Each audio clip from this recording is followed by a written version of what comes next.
What's happening? Welcome back. Today, we're going to have it's going to be a rough conversation because this conversation is around this thing that I'm calling a war. And I'm saying that there's a war against your home, there's a war against your family. And today, we're going to talk about how to win the war against our homes. And I'm going to look at an age old scripture that sets the stage for the biggest problem that would come up in your life and in my life right in our own backyards, and the model that we'll have to use to win the war. Guys, I want to thank you for joining me today for this podcast. This is episode 994, on our way to 1000. Let's get started. In the book of Job, chapter 1, there's a story.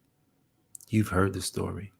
Now I'm going to read a few of the texts, not many of them. I'm going to read a few of the verses in chapter 1, just to set the stage for the war that's coming. But today, the war is already here. Job chapter 1 and verse 1, it says this: There was a man in the land of Uz whose name was Job, and that man was perfect and upright, and one that feared God, and he hated evil. And there were born unto him 7 sons and 3 daughters. His substance also was 7,000 sheep, and 3,000 camels, and 500 yoke of oxen, and 500 she asses, and a very great household. He had a successful home. So that this man was the greatest of all the men of the East. And his sons went and feasted in their houses, every one his day, and sent and called for their 3 sisters to eat and drink with them. And it was so, when the days of their fasting were gone about, that Job sent and sacrificed them. And rose up early in the morning and offered burnt offerings according to the number of them. For Job said, It may be that my sons have sinned and cursed God in their hearts. This is what Job did continually. So Job knew something was going to happen. Now, here's the thing. Was he thinking about it ahead of time? Was he bringing that upon himself? There's some theology that, Job kind of played a part in this, but I'm not going to go that route today. I'm just going to go the route where Job understood that at some point he may have to go to war, and it was going to be for his family. See, right now we're living in an age where there's a lot of things happening, and there's so many things happening that we can, you can just kind of get lost in the sauce, lost in all the stuff that's taking place, lost in the wars overseas, lost in the propaganda that's happening right in our country, lost in all of the trials and the tribulations that you may be going through, just lost in all of it. Because, at the end of the day, what's more important? Your home. Here's the thing. If I came to your home right now to try and take over your home, you would fight. If I came to your home, or if someone came to your home and tried to do something to your family, you would be fighting. But are you fighting today? Are you fighting for your homes? So back in 2017, I can't even tell you that I had a vision of this. I was a ministry leader at my church, and that's a whole nother story, but I'm in ministry and I'm running the ministry within the church. And it was just so happened to be the youth ministry. And the pastor at the time, he was a go-getter. He was a happy guy. He was a positive person. And I remember he says, Jay Moore, when you want to preach a sermon? I said, preach a sermon? What are you talking about? I said, man, I don't do nothing like that. But here's what happened. No less than a week or so before, I was having a conversation with my friend Chuck, and we were talking about doing some things in business and how we maybe wind up at some churches. And he says, Jay, somebody may have to preach at some point. And I was just like, we just laughing about it. And then all of a sudden, the pastor showed up and says, hey, Jay, when you going to do this? I know, this is what he said. I know you got some sermons in you. I looked at him and says, I've never spoken a sermon a day in my life. Outside of a network marketing presentation, I had never stood up in public to do much of anything. And that's what he said. He says, there's a sermon or two in you.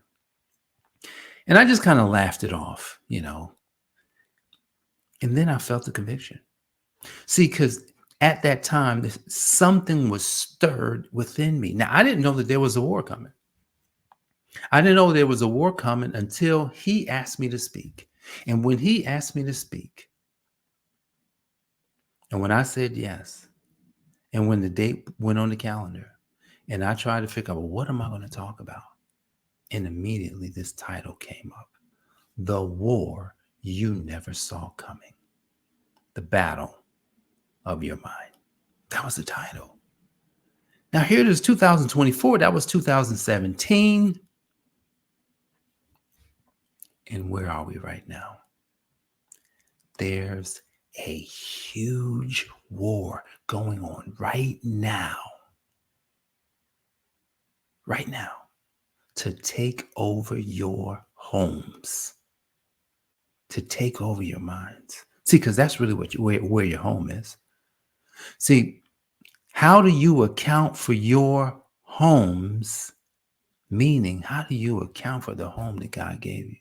That's going to involve it's going to involve you. It's going to involve your family. It's going to involve your surroundings, your home. How do you account for that? Job sets the stage here because what Job is sharing with us is that he understood that at some point he may have to, he felt like his kids may have to come under some scrutiny. But he knew if they came under something, he was going to come under something. So he prayed. He did what any God-fearing person would do. He prayed, he sacrificed, he sanctified them, and he kept making sure that at least he did his part. See, in this war, there are casualties. See, if we're going to win the war, come on now, there's no war won without nobody losing something. Right now, there's a war in Ukraine. Is anybody losing stuff? Absolutely. People are getting lost. There's a war in Israel. People are being lost. There's wars everywhere. Right now, there's war in this country. Yeah, absolutely. There's a war happening in our country. It's just happening on a different level. It's happening from within. There's this dissension. There's this war of ideology right now in this country. It's a political war. What side are you on? Whose side are you on? You with him? Oh my goodness. You with them? Oh my goodness. It's a war right now. See, the enemy knows if the enemy can create propaganda to get between the people, to make everybody start seeing their differences. Oh, you're different than me. You think different than me. You are a terrible person. Then the enemy gets what he wants. Because the enemy comes only, this is what the Bible says, the devil he only comes to kill, steal, or destroy. He's only coming if he can do it. And if he can't do it, he ain't coming. So if we're going to win the war against our homes, what do you think we're going to have to do? In the book, Living Life on the Next Level, got this brand new book here. Got this brand new book I want to share with the world, Living Life on the Next Level. In this book, it's a framework. And when I wrote this book, I thought it was a coaching program for accountants. But I didn't know what it was until it finally was written. But in this book, the first law in this book, there are 7 laws. I'm sorry, there. Yeah, there are 7 laws. But the first thing that happens before the first law is change. Change must happen first. We must change our minds before we decide to go. We must change our minds before we decide that we want to do something. We must change our minds before we decide that we're going to win the war. We must change our minds as a foundation. And here's what Jesus said. Jesus said this. He says, all right, I'm here. Change your mind. Change how you think. Change everything, because now there's an opportunity that's bigger than anything you've ever seen. That's my paraphrasing of Matthew 4:17. So Jesus said change. So if we're going to win the war against our homes, which is, look, when I first thought about doing this version or answering this question for this podcast, originally, I thought it was going to be a cute one, like, how do you account for your homes? And you do it like this, and it's all fun and games, but it ain't fun and games. Change is hard as heck. Well, how do I know change is hard? Well, I'm sure you understand change is hard. If it's just like when my wife Jenny comes to me and she says, "Hey, let's eat something different tonight, or let's go to this restaurant." And a lot of times I look at the restaurant, I look at what's on the menu, and say, "I don't want that." It's not that I wouldn't want to eat it. It's going to create a change in me that I don't want. It's kind of like, when I see restaurants and they have a lot of sweet stuff. As much as I love sweets, I don't want to go. I don't want to chicken and waffles. Oh, as much as I love chicken and waffles, I don't want that tonight. As much as I would love, all of the decadence of the sweet sauces on my chicken or on whatever meal it is, I don't want that. And sometimes we go back and forth because it's just like, well, you don't have to try new things. It's not that I don't want to try new things. I just know what kind of change it's going to make in me. Imagine eating too much sweets. I've done it. 1 pound, 2 pounds, 3 pounds, 10 pounds, 20 pounds. Yep, that's what happens. So change is hard. And here's the thing. We've got to choose the change we want. If we're going to win the war against our homes, we got to understand what change is the most important change. What did Paul have to say about this? Paul had something to say about this. He says, I beseech you, I urge you, in Romans chapter 11. Is it 11? Or is it Romans chapter 12? I don't know. I always get this. Somehow I get it mixed up.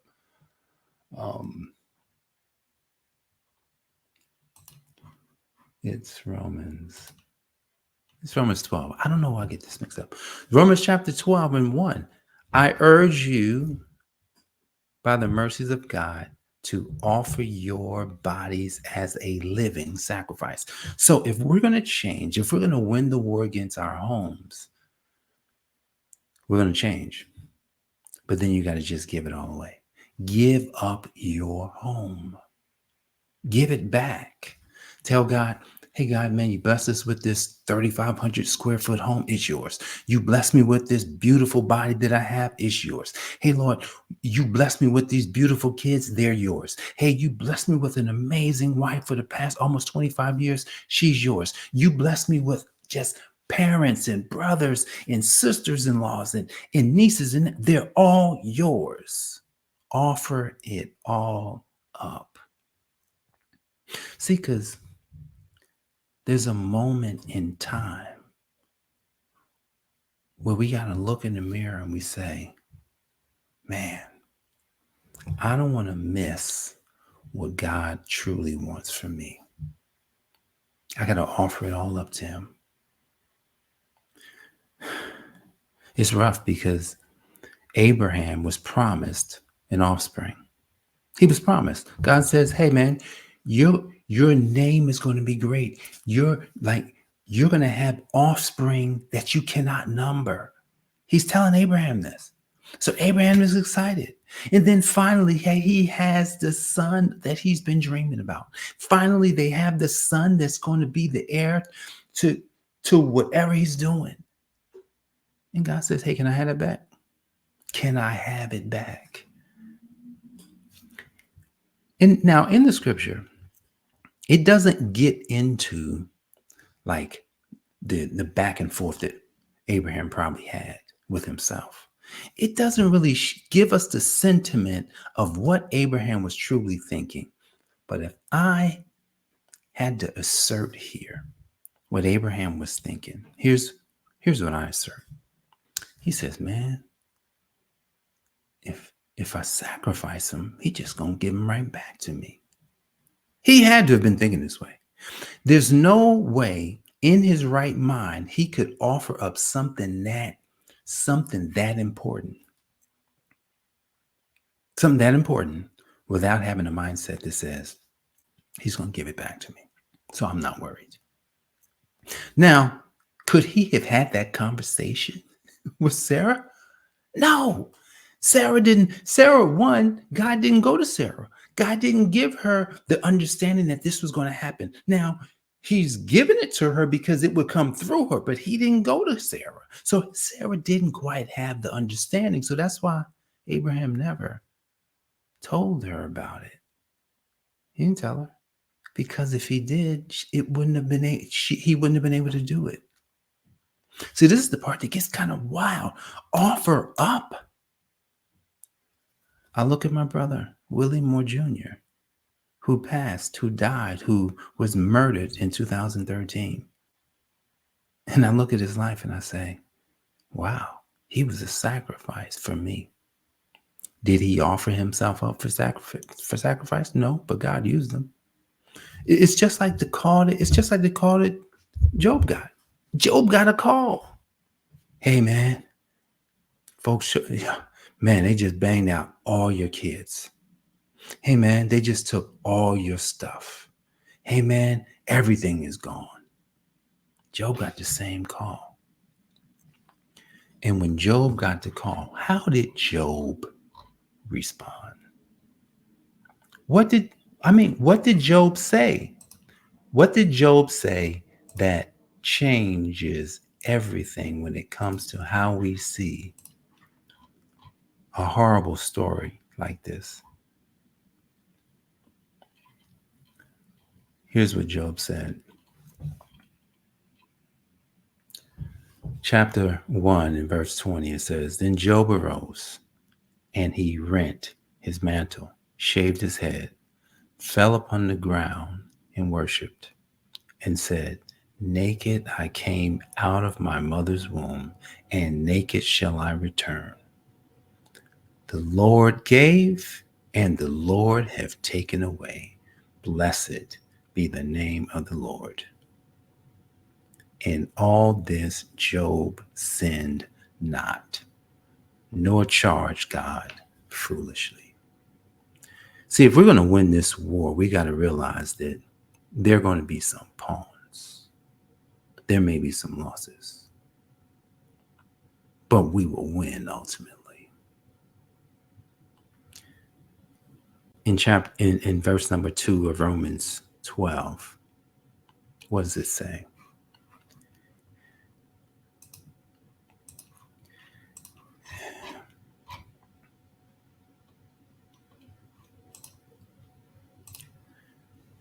And be not conformed to this world, but be transformed by the renewing of your mind, that you may prove what is good and acceptable and the perfect will of God. It's going to require us to have a way of thinking that I would say doesn't make sense to most people. See, because sometimes winning looks like losing. I would have to say that right now, if you were looking around and you were a Christian or you were a believer, you see all the craziness happening. You see all of the values, especially in this country, we see the values, the moral values are low, totally gone. Who's winning? Is God winning? Yeah, God is winning. How do we know God is winning? Well, because we just know how the story ends. So no matter what happens in this life, we still win. Because Jesus said, whoever is on the side of truth listens to him. Are you on the side of truth today? Because winning a war against our homes is going to require being on the side of truth. Because if we're outside of truth, it's going to be really challenging.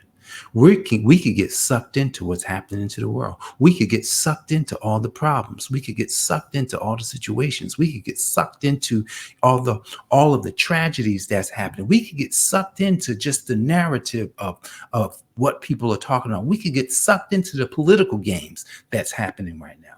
We could get sucked in. But if you're going to win, it's going to require a change. Simple change. It's simple. Guys, this was the easiest thing that I've ever had to do in my life when it comes to making a change. No, it's not like choosing to eat something or, a change in how you or changing your routine or anything like. It's literally so easy. Anybody can do it. Here's how easy it is.